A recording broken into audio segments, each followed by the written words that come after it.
bonjour. Pour ceux qui étaient là samedi avec nous, nous avons vécu un moment extraordinaire. Nous avons pris cette habitude de vivre les choses ensemble de manière à ce que nous puissions échanger, mais nous construire en même temps. Aujourd'hui, je vais vous parler de quelque chose de complètement différent. Je vais vous parler de la seule prédication que Christ a voulu mettre en place. Alors, je voudrais aussi souligner une chose.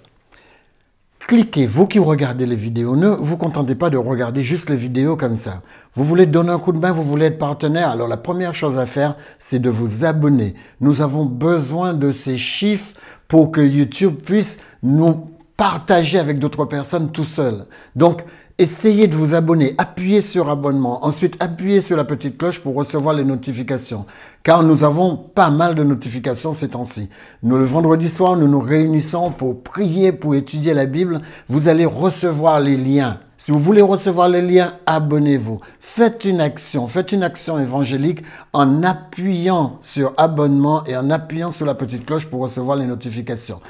Et samedi prochain, nous serons encore dans la salle. Vous recevrez un message, vous tous qui êtes abonnés, afin de pouvoir nous rejoindre dans la salle. Mais tous, vous pourrez nous rejoindre. Mais si vous voulez nous rejoindre et que vous n'avez pas voulu vous abonner, bon, ça peut arriver, mais malheureusement, vous aurez aussi nos numéros de téléphone, vous aurez tout ce qu'il faut pour pouvoir entrer en contact avec nous et rejoindre la salle qui se trouve aux 2 rue du Buisson aux Fraises, 91 300 Massy. Alors, clair de cette annonce, je voudrais vous parler de la seule prédication du Christ, la seule prédication, la seule chose qu'il a dit de prêcher, la seule chose qu'il a envoyé ses disciples prêcher. Donc nous sommes en Matthieu 3, verset 2, nous allons utiliser aussi Matthieu 4, les premiers versets qui commencent avec Matthieu. Et c'est vrai que le premier, c'est celui-là. En ce temps-là, parut Jean-Baptiste prêchant dans le désert de Judée, disant « Le royaume des cieux est proche ». Les amis, il est important de comprendre que ça change tout. Ça change l'ère, nouvelle ère. Le Messie arrive, les choses vont se mettre en place et les choses deviennent nouvelles. Et c'est ça que Jésus appelle la bonne nouvelle du royaume. Jean-Baptiste, c'est Jean-Baptiste qui commence. Le royaume des cieux est proche. Quand on lit Matthieu, on voit tout le temps cette expression, le royaume des cieux, le royaume des cieux. Alors on se dit pourquoi Matthieu dit le royaume des cieux alors que Luc, Marc, Jean disent le royaume de Dieu. Pourquoi? On verra ça tout à l'heure. Dès ce moment, Jésus commence à prêcher, dit Matthieu, et à dire repentez-vous car le royaume des cieux est proche. Vous avez vu la condition qu'il met, repentez-vous car le royaume des cieux est proche. Quelle est la seule prédication du Christ? Rapprochez-vous parce que je viens établir mon royaume. Rapprochez-vous parce que mon règne va s'installer. On va voir tout à l'heure comment ce règne va s'installer. Les amis, regardez le 3e verset, Matthieu 5 verset 2, toujours Matthieu qui parle. Heureux les pauvres en esprit car le royaume des cieux est à eux. Il rapporte les paroles de Jésus car le royaume des cieux est à eux.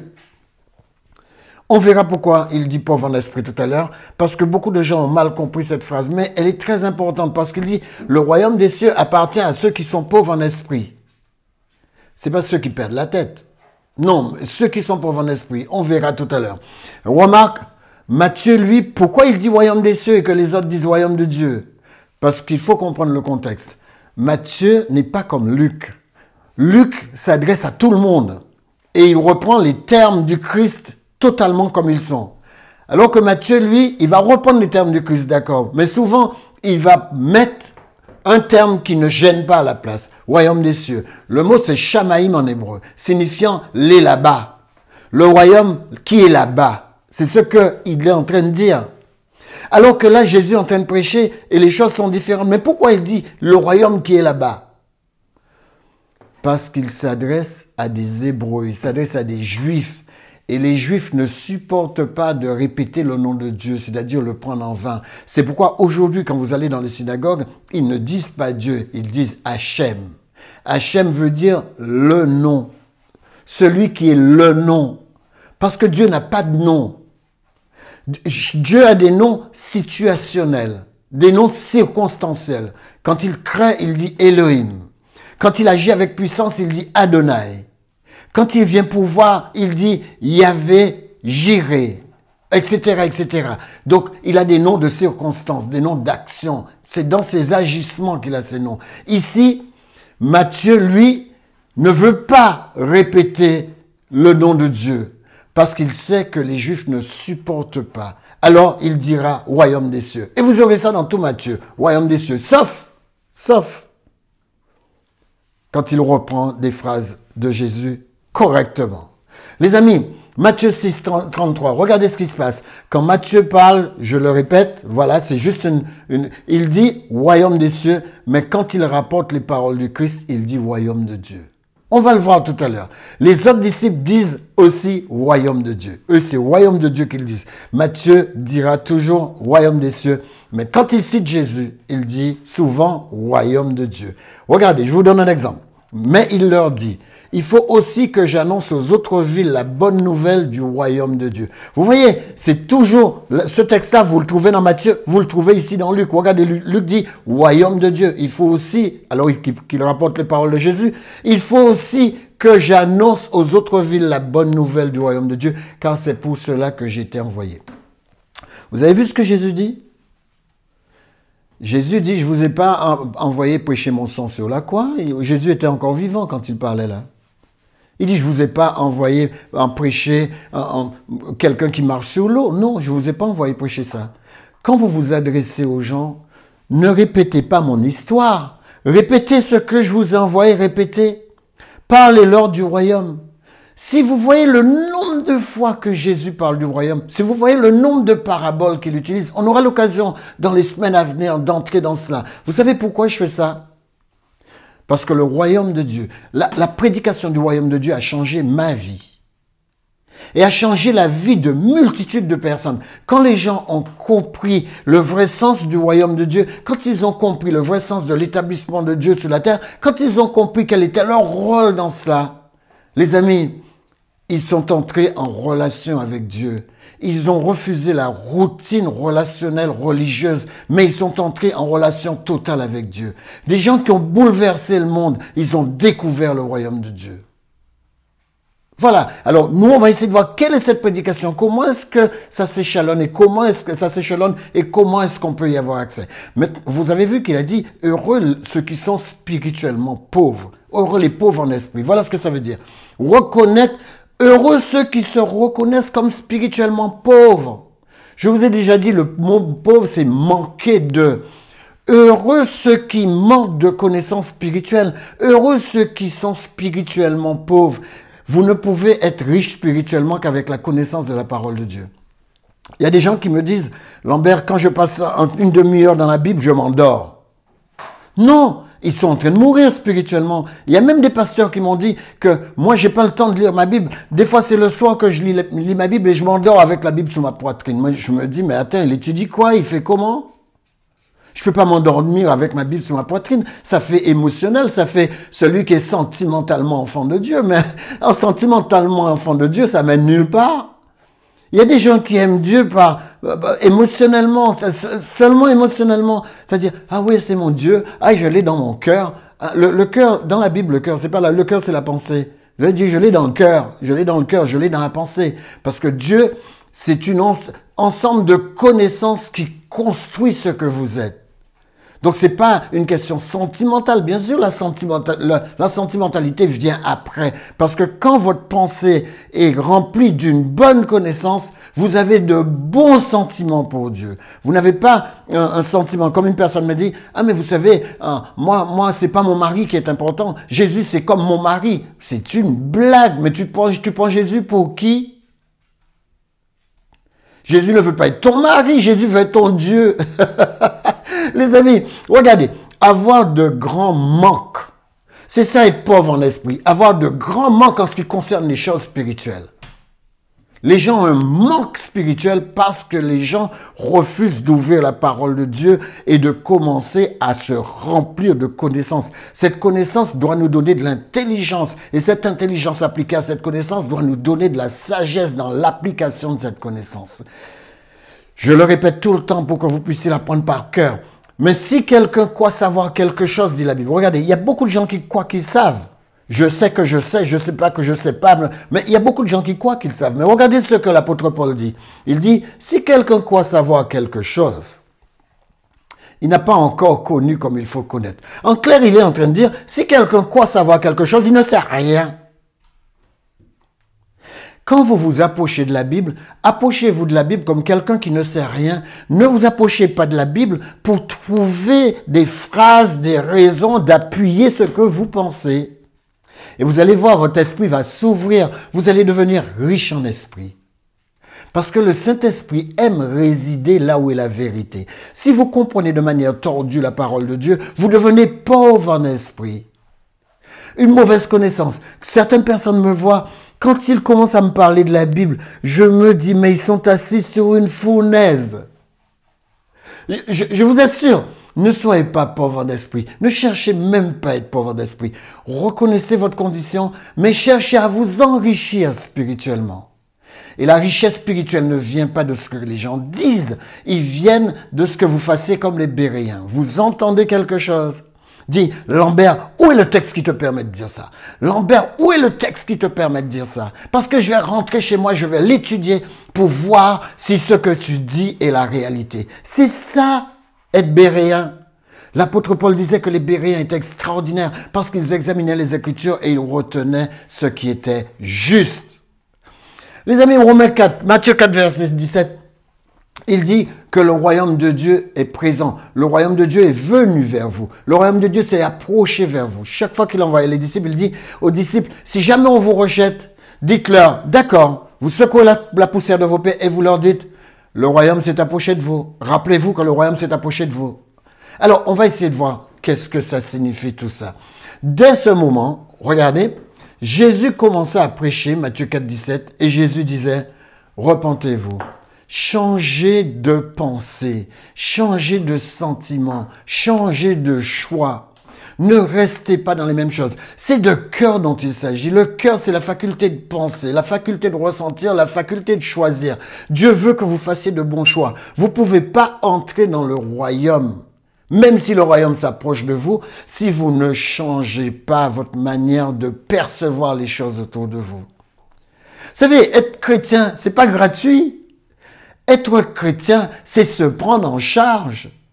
La foi, c'est quoi? La foi, c'est adhérer. La foi, c'est quoi? Mais la foi, c'est aussi être engagé. Les amis, la foi, c'est aussi être fidèle. Donc, quand vous avez la foi, vous avez changé complètement de conduite, complètement de vie. Vous ne pouvez pas répéter les mêmes choses et puis croire que vous êtes dans le royaume des cieux. Non, il s'approche de vous, mais il peut rester autour de vous, mais vous ne pouvez jamais y entrer. Comment entrer dans le royaume? Le royaume, c'est accepter que le royaume vous pénètre.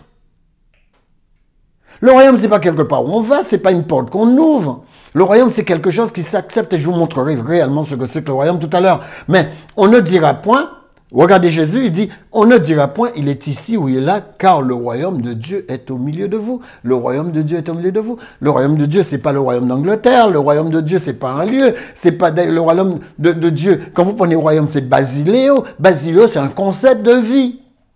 Donc le royaume de Dieu est un concept de vie que vous pouvez voir maintenant. Je vous montrerai quand même le côté relatif et le côté absolu tout à l'heure. D'accord? Alors, Matthieu 25, verset 31 à 34, le royaume de Dieu est présent, mais le royaume de Dieu est aussi futur. Le royaume est présent au milieu de vous. Donc vous voyez bien que le royaume de Dieu aujourd'hui, c'est la présence de Dieu au milieu de vous. Le royaume de Dieu, c'est pas un bâtiment. Le royaume de Dieu, c'est dans votre tête, c'est dans votre esprit, c'est dans votre pensée, c'est dans vos sentiments, c'est dans votre volonté, votre faculté à faire des choix. Quand vous choisissez royaume. D'accord? Mais le royaume de Dieu est aussi futur. Regarde ce que Jésus dit. Jésus dit, vous avez le royaume de manière relative maintenant. Vous le vivez entre vous. Il remplit votre tête, il remplit votre esprit. C'est comme ça que je colonise la terre, en colonisant les gens un après l'autre. Parce que je suis le roi des rois, je veux faire de vous des rois. Donc j'ai envie de coloniser la terre et m'installer. Comment est-ce qu'un royaume colonise? Un royaume colonise en donnant son langage. Alors, Jésus, qu'est-ce qu'il fait? Il a donné sa parole. Il donne ses propos. Il donne sa parole. Il dit, ma parole, c'est la vie. Ma loi, mes règles, c'est ce que vous devriez mettre en application. En le mettant en application, vous devenez automatiquement participant du royaume. Vous avez vu comment ça fonctionne? Mais il dit que mon royaume va s'établir de manière absolue également. Regardez, Matthieu 25, verset 31 à 34, lorsque le Fils de l'homme viendra dans sa gloire. Vous avez vu? il va s'établir sur cette terre un jour. Il va s'établir physiquement et de manière absolue. Vous n'entendrez plus des gens dire n'importe quoi de Dieu. Il y aura plus d'athées, il y aura plus tout ça. Tous ceux qui sont athées, ben, ils sont à côté du thé maintenant. Ils sont athées. Vous savez, c'est ablatif. Athéos, ça signifie ne pas avoir Dieu dans sa vie. Athéos, mais quand le A va être revenu, c'est Théos qui va régner. Alors, ce qui fait que lorsque le Fils de l'homme viendra dans sa gloire, il dira à ceux qui sont à sa droite, « Hé, mes amis, vous qui avez vécu le royaume dans votre pensée, vous qui avez vécu le royaume dans vos caractéristiques et dans votre attitude, regardez ce qu'il dit. Il dit, prenez possession parce que vous êtes bénis de mon Père. » Waouh, waouh, waouh, waouh. Ça, c'est la classe. Les gens nous regardent et les gens ne nous connaissent pas. Mais moi, je voudrais dire aux gens, quand vous m'écoutez, vous écoutez un enfant de Dieu. Vous ne savez pas ce que je serai demain, parce que je vais rentrer chez moi demain. Je vais rentrer en complète possession de ce qui m'appartient. Pourquoi il m'appartient? Parce que j'y suis déjà. N'attendez pas que Jésus mette les pieds ici pour commencer à vous dire « Ah, il faut me repentir ». Oh là là là là là là, ça va être chaud devant, chaud devant, chaud devant. Les gens, essayez de vous imaginer, tous ces gens qui ont été en religion, tous ces gens qui ont été dans tous ces groupes et qui se sont dit, ah, Jésus vient d'eux, mais voilà, Jésus est à la porte et qu'est-ce que je fais? Qu'est-ce que je fais? Qu'est-ce que je fais? Est-ce qu'il est temps de se repentir? Les amis, c'est pas comme ça que ça marche. La repentance, c'est une manière de vivre le royaume, c'est une manière de vivre. Je ne vis plus à la manière du monde, j'ai changé de manière de vivre. J'étais en train de dire à ma femme que parfois j'ai des gens qui me disent tellement de choses, je suis déboussolé. Déboussolé. C'est comme si on m'avait shooté. Il y a des gens qui ont des propos, ils ont des propos, je sais même pas d'où ça vient. Avant, quand on était petit, on nous dit, ces propos-là ne sont pas de Dieu. Ces propos-là sont de son ennemi.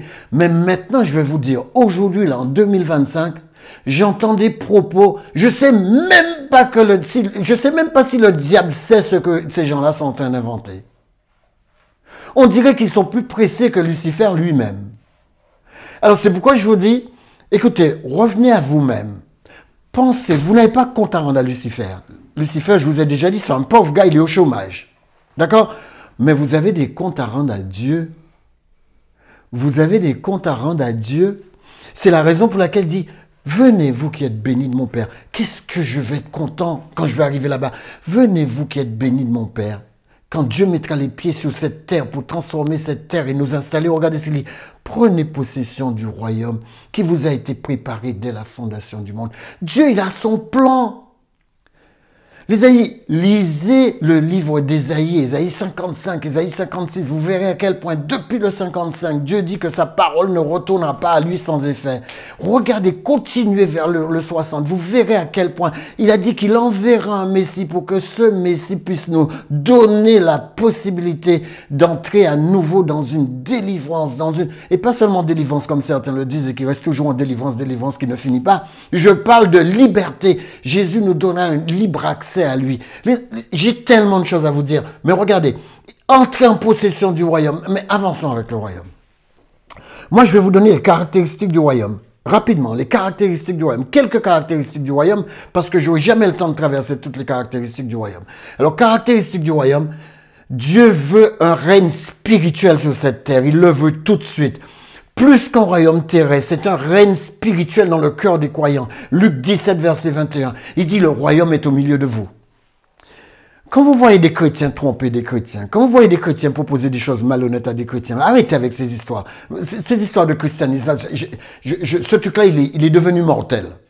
Mortel dans le sens où les gens ne sont pas à la hauteur de ce qu'ils prônent. Alors c'est pourquoi moi je parle de spirituel et je ne parle pas de christianisme. D'accord? Plus qu'un royaume terrestre. Dieu veut que son royaume soit établi dans nos cœurs, dans nos vies, afin que nous soyons ses représentants. Je ne vais pas cesser de vous le dire, parce que c'est un règne spirituel, c'est un règne spirituel. Dieu veut régner spirituellement ici.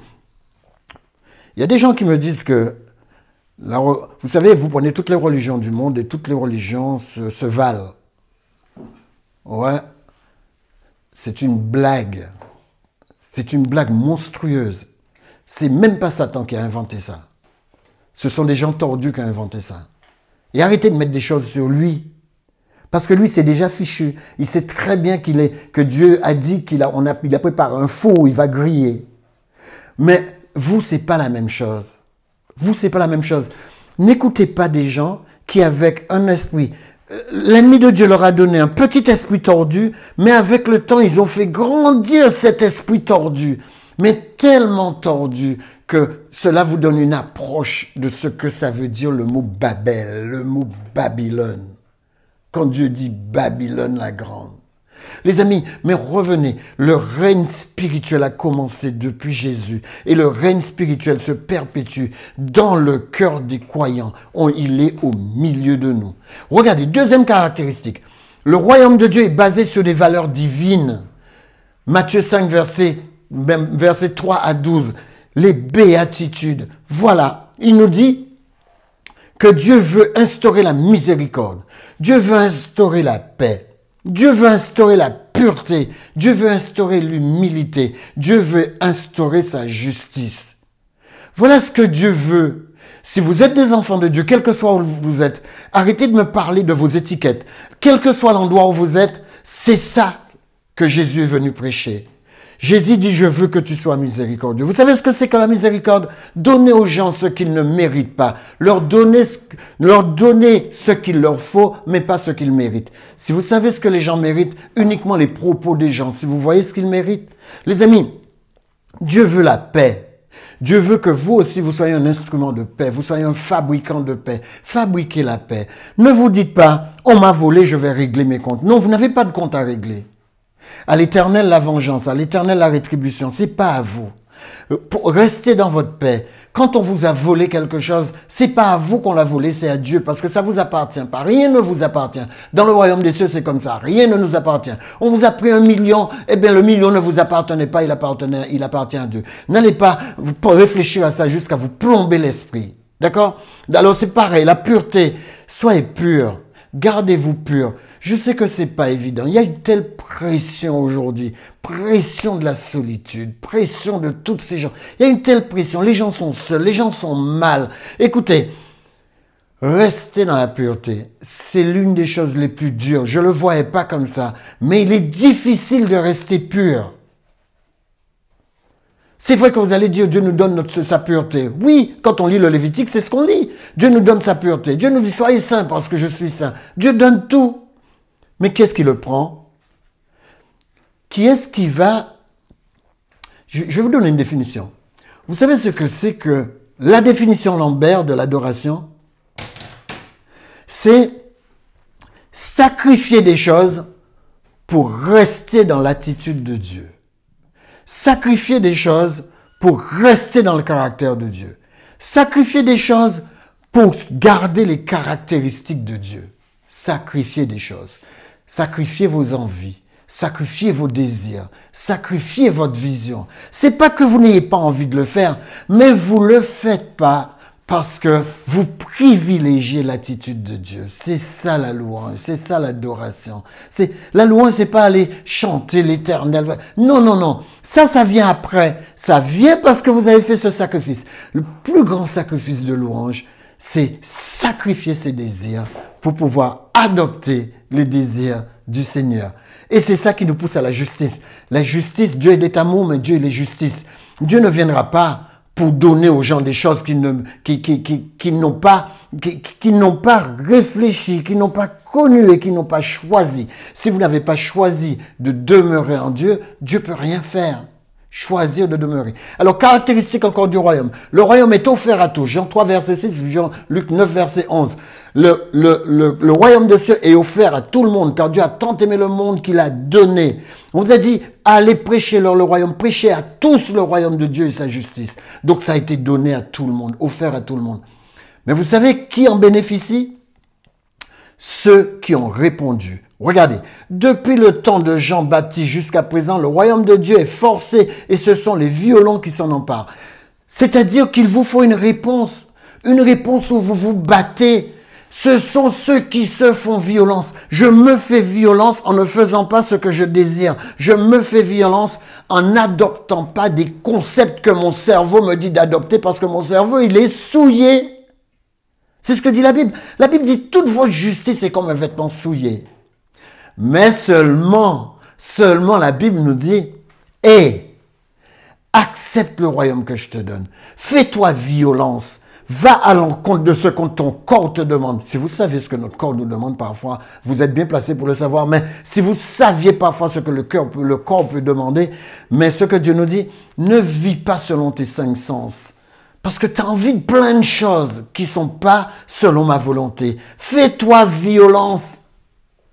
Et tu vas t'emparer du royaume des cieux. Excusez-moi. Et tu vas t'emparer du royaume des cieux. Tu vas t'emparer du royaume de Dieu. Tu vas t'emparer de ce concept de vie. Et quand Dieu reviendra et que ce concept sera appliqué de la manière la plus absolue, tu feras partie de cette bande. C'est comme ça que ça fonctionne. Tu feras partie de cette équipe. Les amis, si je devais donner une description du royaume, parce que le temps passe tellement vite, Jésus a donné des descriptions à travers des paraboles. D'abord la parabole du semeur. Je ne vais pas les décortiquer avec vous, mais juste vous les citer. Regardez-les à la maison, prenez le temps d'étudier.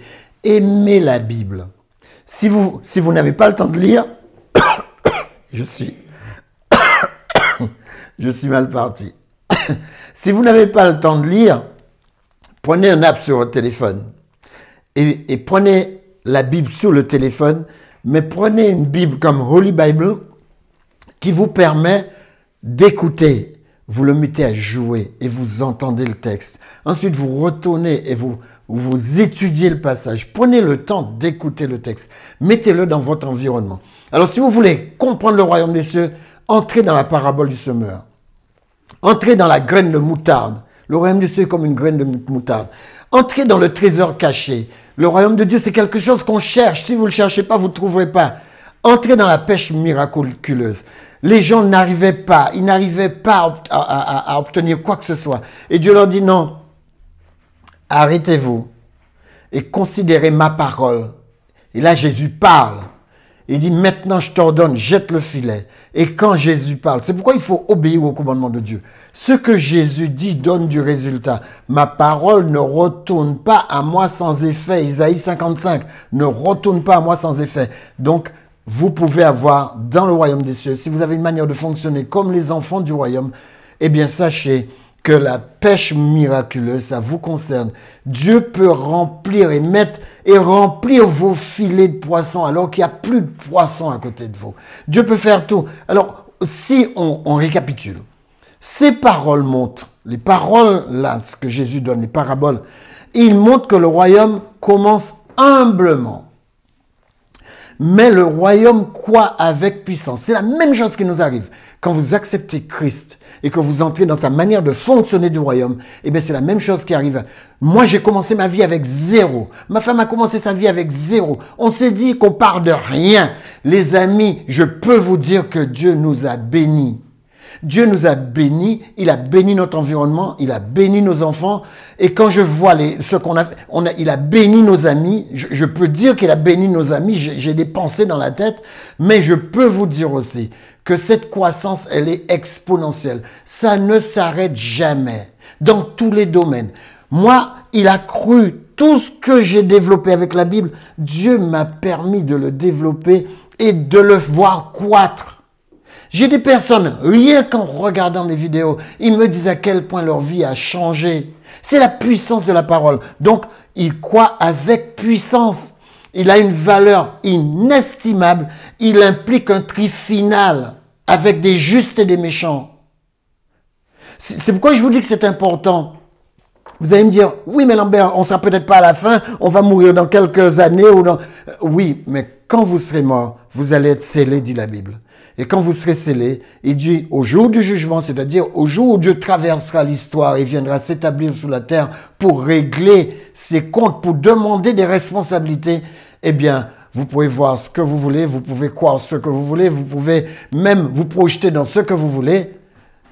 Il va falloir tous qu'on paraisse devant Dieu. La Bible dit qu'il y a un jour fixé où tout le monde paraîtra devant Dieu. Et c'est là qu'il y aura le tri final entre les justes et les méchants. Je ne dis pas ça pour vous effrayer. Je dis ça parce que je vous aime et que le royaume de Dieu est une opportunité à vivre. Et si vous le laissez passer, c'est vous qui l'avez laissé passer. Mais entrons un petit peu. À quoi est liée l'entrée dans le royaume des cieux? À quoi c'est lié? Regardez le texte. Premièrement, c'est lié à la foi en Jésus-Christ. Jean 3, verset 3. Si un homme ne naît de nouveau, il ne pourra jamais voir le royaume des cieux. Vous savez, il y a des gens qui se baptisent, mais ils ne sont pas nés de nouveau. Ils vont passer tout le temps sur la terre comme ça, sans jamais expérimenter le royaume de Dieu dans leur vie ici. Parce que je vous ai dit, le royaume de Dieu est présent. Il est présent à travers mon vécu, à travers mon attitude. Il est présent maintenant. Il est présent à travers mes finances. Il est à travers ma profession. Il est à travers tout ce que je vis. Parce que si je vis, ce n'est plus moi qui vis, c'est Christ qui vit en moi. Christ dit que son royaume est descendu s'installer maintenant. Il est au milieu de vous. Il est au milieu de chacun de nous.